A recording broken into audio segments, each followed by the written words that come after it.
प्रिय पाठकों, आप सभी का स्वागत है। आज मैं आप लोगों के समक्ष धूमिल द्वारा रचित कविता किस्सा जनतंत्र का लेकर प्रस्तुत हुआ। तो आइए, कविता की ओर अग्रसर होने से पहले आप लोगों से एक गुजारिश है कि अब तक अगर आपने मेरे इस चैनल को सब्सक्राइब नहीं किया है तो कृपया लाइक एवं सब्सक्राइब करें। एवं चलिए, कविता के व्याख्यान एवं पाठन से पहले कविता से जुड़ी कुछ बातों को जान लेते हैं। सुदामा पांडे धूमिल द्वारा रचित कविता किस्सा जनतंत्र का उनके कविता संग्रह कल सुनना मुझ में संकलित है। इस कविता में वे निम्न मध्य वर्गीय परिवार की दारुण कथा कहते हुए हमारे देश की व्यवस्था पर व्यंग्य किया है। इस कविता में एक परिवार के घर में खाने को पर्याप्त वस्तु नहीं है।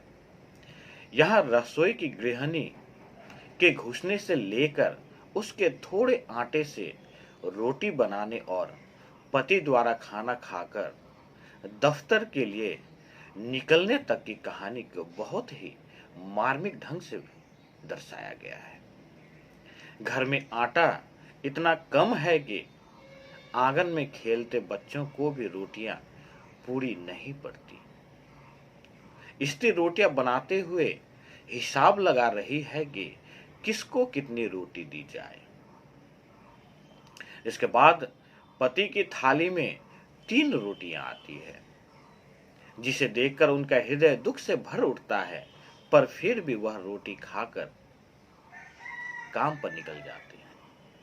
और रास्ते में जब उसे ट्रैफिक पर साइकिल रोकनी पड़ती है तो उसे याद आता है कि वह जल्दी जल्दी में अपनी पत्नी को चूमना फिर से भूल गया। और उधर घर पर पत्नी, जिसने रोटी की गिनती में भी अपने आप को शामिल नहीं की थी और बड़े को एक और छोटे को आधे से ही गुजारा करना पड़ा था। इस मर्मभेदी कविता के माध्यम से धूमिल जी हमारे देश के जनतंत्र पर एक गहरी आलोचनात्मक टिप्पणी करते हुए नजर आते हैं। तो आइए कविता की ओर बढ़ते हैं। कविता में कुछ कठिन शब्द जो आए हुए हैं उनको मैंने यहाँ लाल रंग से दर्शाया है एवं उनके अर्थों को ठीक नीचे नीले रंग से दर्शाया हूं। तो आइए कविता की पाठन एवं व्याख्यान की ओर बढ़ते हैं। करछुल बटलोही से बतियाई, करछुल बटलोही से बतियाती है और चिमटा तवे से मचलता है। चूल्हा कुछ नहीं बोलता, चुपचाप जलता है और जलता रहता है। और औरत गवे गवे उठती है, गगरी में हाथ डालती है, फिर एक पोटली खोलती है, उसे कठवत में झाड़ती है, लेकिन कठवत का पेट भरता ही नहीं। पतरमुखी यानी पैथन तक नहीं छोड़ती, सर फर बोलती है और बोलती रहती है। बच्चे आंगन में अंगर बंगर खेलते हैं, घोड़ा हाथी खेलते हैं, चोर साव खेलते हैं, राजा रानी खेलते हैं और खेलते ही रहते हैं। चौके में खोई हुई औरत के हाथ कुछ नहीं देखते, वे केवल रोटी बेलते हैं और बेलते रहते हैं।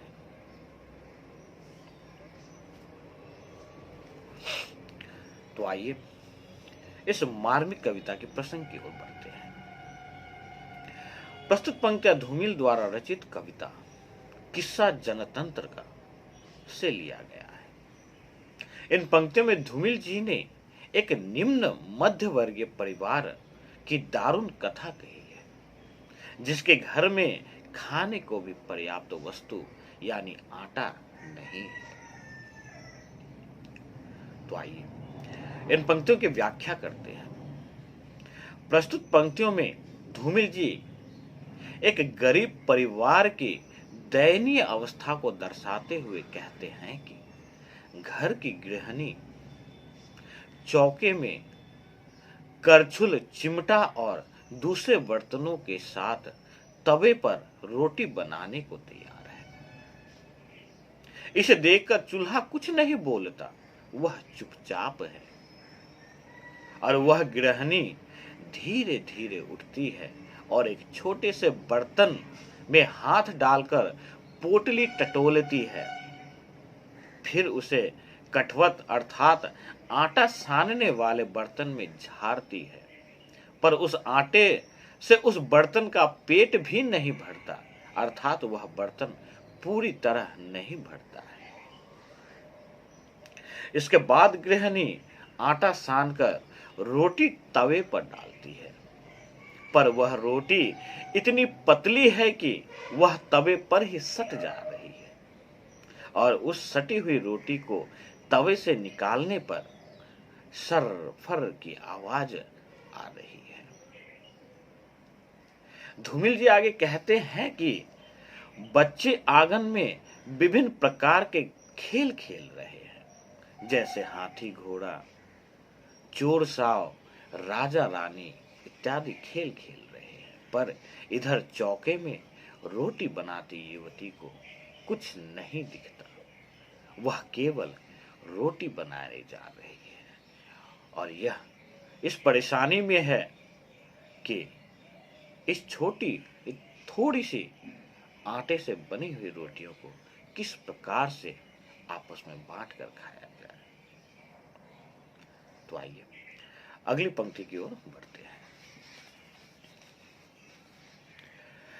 एक छोटा सा जोड़ भाग गस खाती हुई आग के साथ चलता है और चलता रहता है। बरकू को एक, छुटकू को आधा, पर्वती बालकिशुन आधे में आधा, कुछ रोटी छे और तभी मुंह दुब्बर।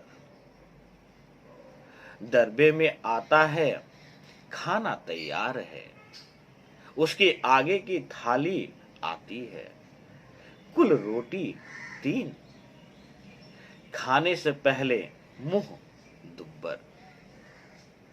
पेट भर पानी पीता है और लजाता है, कुछ रोटी 3, पहले उसे थाली खाती है, फिर वह रोटी खाता है। और अब 9:45 बजे हैं, कमरे में हर चीज एक रटी हुई रोजमर्रा धुन दोहराने लगती है। वक्त घड़ी से निकलकर उंगली पर आ जाता है और जूता, पैरों में एक दंत टूटी कंघी बालों में गाने लगती है। तो आइए इन पंक्तियों की प्रसंग की ओर बढ़ते हैं। इन पंक्तियों के प्रसंग को अगर हम देखें तो उपरोक्त पंक्ति को हम यहां ले सकते हैं। तो आइए पंक्तियों की व्याख्या करते हैं। इन पंक्तियों में धूमिल जी कहते हैं कि रोटी बनाती हुई वह गृहिणी चौके में हिसाब लगा रही है और यह हिसाब कुछ लंबा चलता है। वह हिसाब लगाते हुए सोचती है, बरकू को अर्थात बड़े को 1, छोटू अर्थात छोटे को आधा और कुछ को आधे में ही संतुष्ट कर लेती है। यह सोचकर मायूस है कि कुछ रोटी जो बचे हुए हैं, इसी बीच बालकिशुन अर्थात पति उस छोटे से चौके में प्रवेश करते हैं। तब तक खाना तैयार हो चुका होता है। गृहिणी उन्हें खाने की थाली देती है जिसमें 3 रोटियां हैं, जिसे देखकर पति कुछ मायूस होते हुए भी रोटी खा रहे, मायूसी के साथ रोटी खा लेते हैं। पेट भर पानी पीकर वह खाने से उठ जाती है।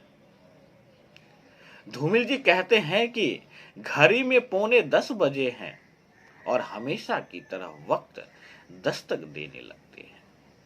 वह व्यक्ति हड़बड़ी में जूते पहनता है और दंड टूटे कंघी से अपने बालों को संवारने लगता है। तो आइए अगली पंक्ति की ओर बढ़ते हैं।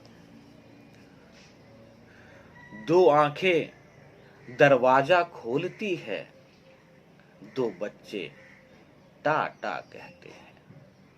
एक फटेहार क्लफ कॉलर टांगों में अकड़न भरता है और खटर फटर एक गड्ढा साइकिल लगभग भागते हुए चेहरे के साथ दफ्तर जाने लगती है। सहसा चौरस्ते पर जली लाल बत्ती जब एक दर्द हौले से हृदय को हूल गया। ऐसी क्या हड़बड़ी है कि जल्दी में पत्नी को चूमना देखो फिर भूल गया। तो इन पंक्तियों की भी अगर हम प्रसंग की बात करें तो उपरोक्त पंक्ति को हम यहां ले सकते हैं। तो आइए इन पंक्तियों की व्याख्या करते हैं।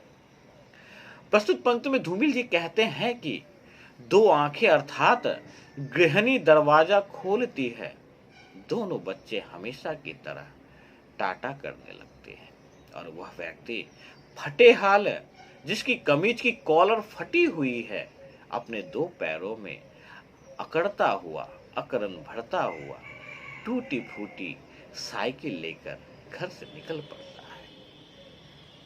धूमिल जी इन पंक्तियों में आगे कहते हैं कि देरी ना हो जाए इस डर से चेहरे के साथ वह व्यक्ति अपने दफ्तर की ओर जा रहे हैं और सहसा चौरस्ते पर ट्रैफिक की लाल बत्ती के जलने पर उसे अपनी साइकिल रोकनी पड़ती है। अचानक उसके हृदय में जैसे एक अलग ही कंपन उत्पन्न होता है और वे कहते हैं कि ऐसे क्या हड़बड़ी थी कि आज भी मैं पत्नी को फिर से चूमना भूल गया। इस गरीबी में आधे पेट खाकर भी अपने पति को अपने पति धर्म का एहसास है। यहाँ इस बात को धूमिल जी ने बड़ी ही मार्मिकता से यहाँ दर्शाया है। इस प्रकार अगर हम इस कविता में देखें तो एक देश की दुर्दशा को किस प्रकार से दर्शाए हैं कि यहाँ की व्यवस्था कैसी है। इस प्रकार मैं अंततः यही कह सकता हूं कि प्रस्तुत कविता में सरल भाषा के माध्यम से जनतंत्र पर एक गहरी आलोचना की गई है। यहाँ धूमिल जी एक गरीब परिवार की परिस्थिति का वर्णन करते हुए हमारे देश के उन दुखी और गरीब परिवारों के चित्र को दर्शाते हैं जिन्हें कड़ी मेहनत के बाद भी 3 वक्त का भरपेट भोजन नहीं मिलता। एक गरीब संघर्षशील व्यक्ति किस परेशानी में अपने जीवन को जीते हुए अपने परिवार का भरण पोषण करते हैं, इस बात की चर्चा यहाँ हो रही है। और दूसरी ओर एक ऐसा वर्ग है जिसे किसी भी प्रकार की कमी नहीं है। इस प्रकार इस कविता के माध्यम से धूमिल जी ने देश की व्यवस्था पर आलोचनात्मक व्यंग्य किया है। इस प्रकार मैं आशा करता हूं कि मेरे द्वारा दिया गया आज का यह व्याख्यान आप लोगों के लिए सार्थक सिद्ध हो एवं इसी गुजारिश के साथ कि मेरे इस चैनल को आप लोग कृपया लाइक एवं सब्सक्राइब करें ताकि यूं ही आप लोगों की सेवा करता रहूं। आज के लिए इतना ही। धन्यवाद।